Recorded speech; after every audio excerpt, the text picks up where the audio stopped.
Hey, what's up, guys? Welcome to the channel. This Saturday is UFC 278, and in the co-main event, we have Paulo Costa versus Luke Rockhold, and this is going to be my full breakdown and prediction for this amazing middleweight matchup.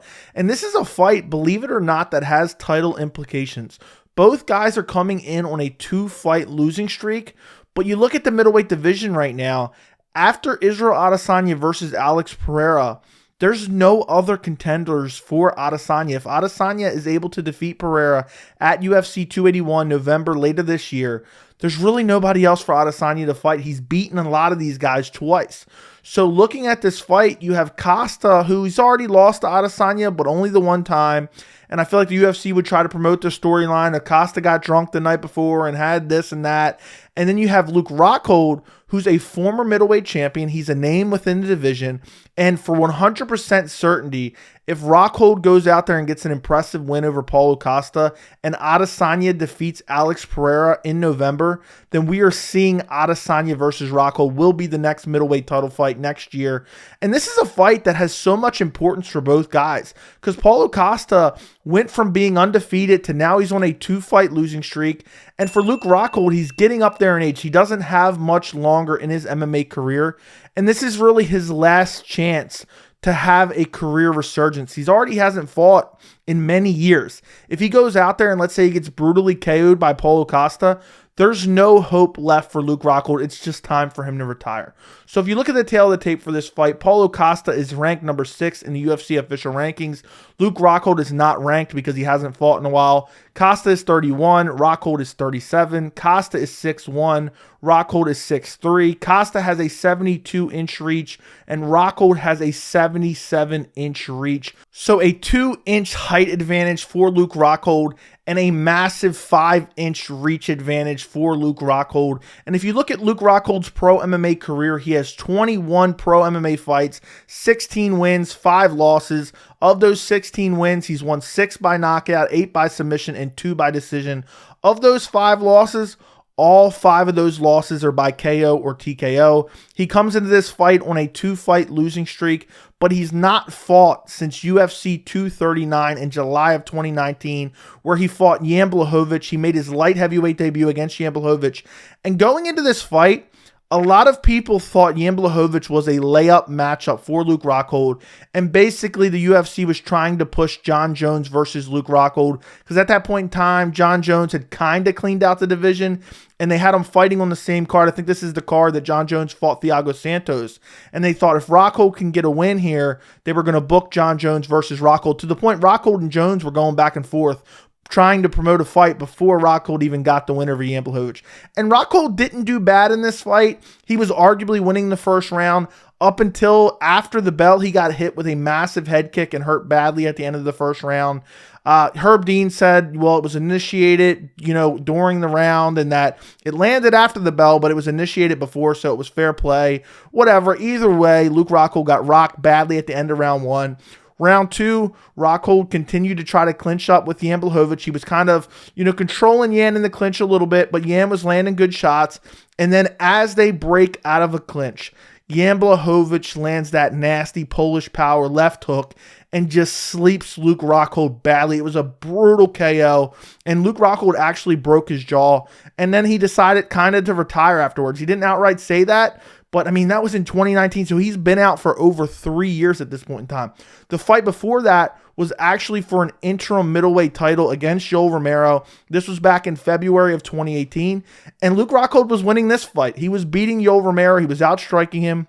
He gets clipped with a straight left hand and then falls to the canvas and then eats the most massive, I don't even know what to call it. It's almost like an uppercut and against the cage and gets brutally KO'd by Yoel Romero, but Yoel Romero missed weight, so he didn't even win the title. The fight before that, he TKO'd David Branch. The fight before that, he lost to Michael Bisping, who stepped in on short notice. It was supposed to be Luke Rockhold versus Chris Weidman too.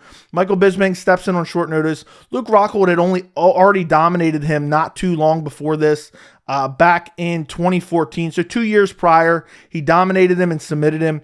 And Luke Rockhold came to this fight super overconfident. I actually picked Bisping to win this fight and actually made a bet. I made a rare bet on Michael Bisping in this fight. Luke Rockhold came out way overconfident, What does he get clipped with? A massive left hand that Michael Bisping threw so hard, clipped Rockhold right on the tip of the chin, hurt him badly, eventually finishes him. So out of his last 4 fights, he's been KO'd brutally 3 times. So I'm actually glad he took some time off because he was getting destroyed.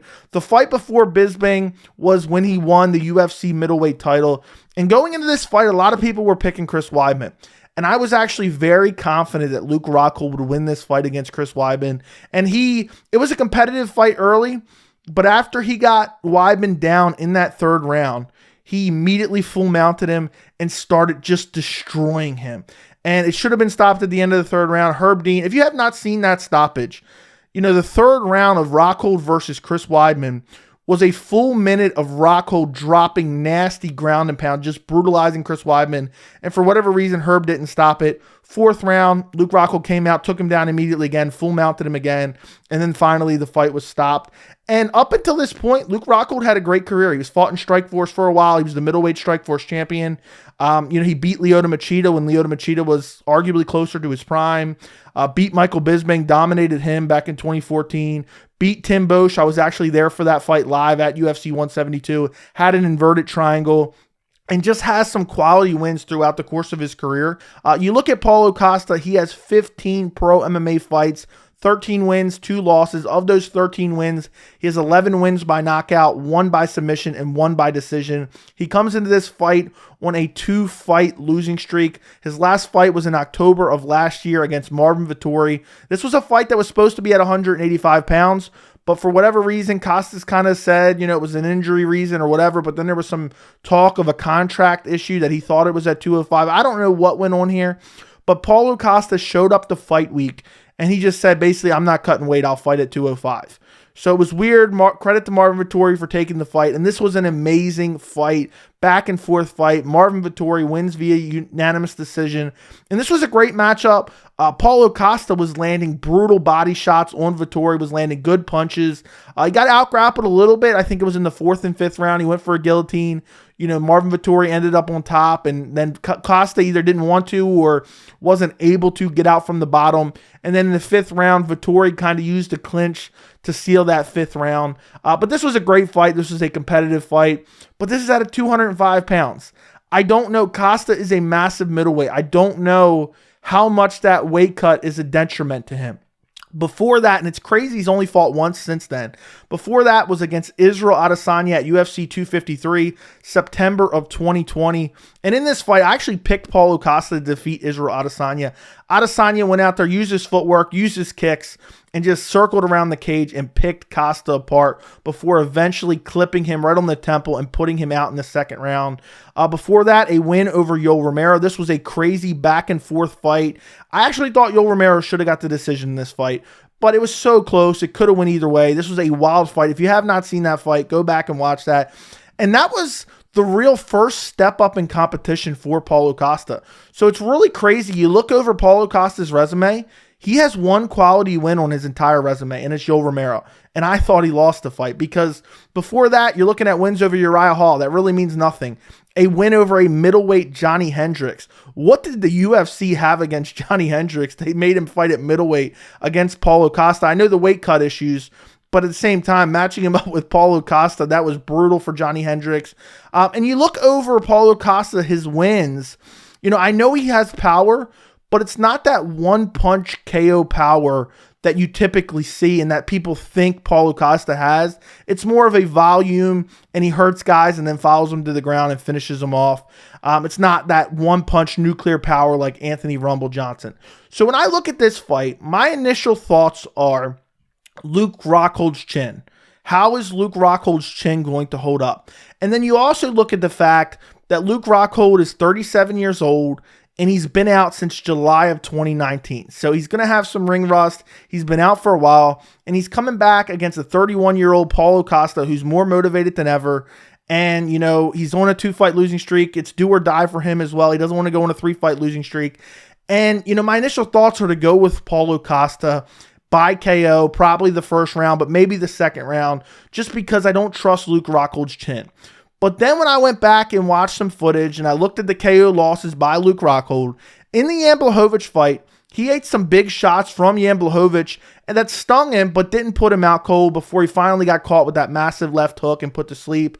The Yoel Romero loss, I mean, that was brutal. But Yoel Romero has great power, and Yoel Romero is KOing a lot of guys as well. And he took some good shots from Yoel Romero before eventually getting KO'd as well. The Bisping left hand, even though Bisping doesn't have power, would have put anyone out. And the Vitor Belfort spinning heel kick would have put anyone out as well. So I started kind of to convince myself, like, maybe Luke Rockhold's chin isn't as bad as it's looked. I mean, look at the shots that he's eaten and that have put him out. I mean, they've been brutal, huge power shots. And Paulo Costa really doesn't have that type of power outside of maybe the head kicks, because Costa has lightning fast head kicks. And then I started thinking about their skill sets.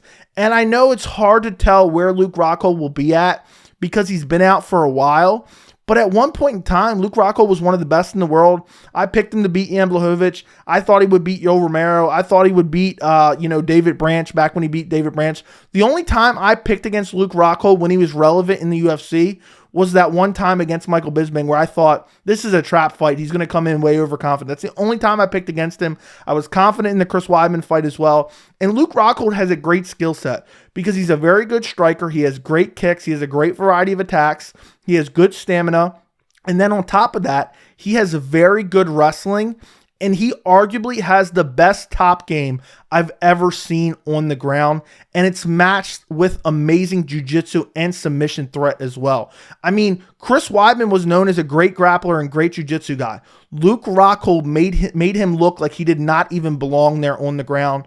You look at Costa, has good stamina, but with the weight cut issues, I don't know what's going on there. And he looked good at 205, but is he going to look that good going 5 rounds, or not 5 rounds, going a hard 3 rounds at 185 pounds?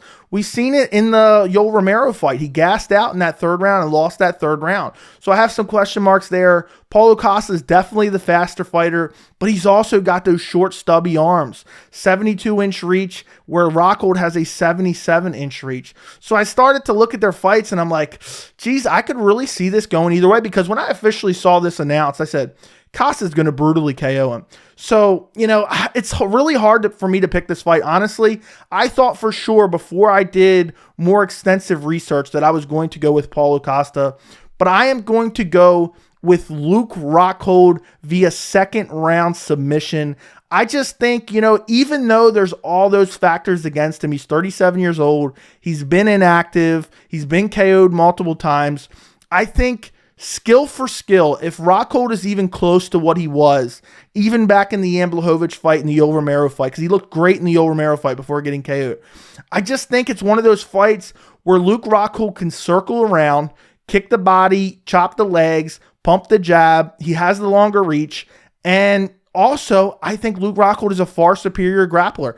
I think that Luke Rockhold can get Paulo Costa down and will get Paulo Costa down. So I think this fight's going to start off a little bit slow. I think Luke Rockhold knows this is his last chance to potentially move towards a UFC middleweight title. I think he's going to circle around, land some good strikes, wait for Paulo Costa to kind of tire out a little bit with his forward pressure. He's going to play that game kind of like Adesanya did. He's going to be super, careful not to get clipped on the chin, even though, we know with Luke Rockhold that can happen at any point in time. But I really believe it's not a chin issue for Luke Rockhold. I mean, it partially is. I think it's more of he's not defensively sound. He constantly has his hands low, doesn't have his chin tucked. He's exiting combinations with his chin up in the air. And I understand that Costa can press forward and catch him. But that reach disadvantage and height disadvantage are going to be a problem for Paulo Costa.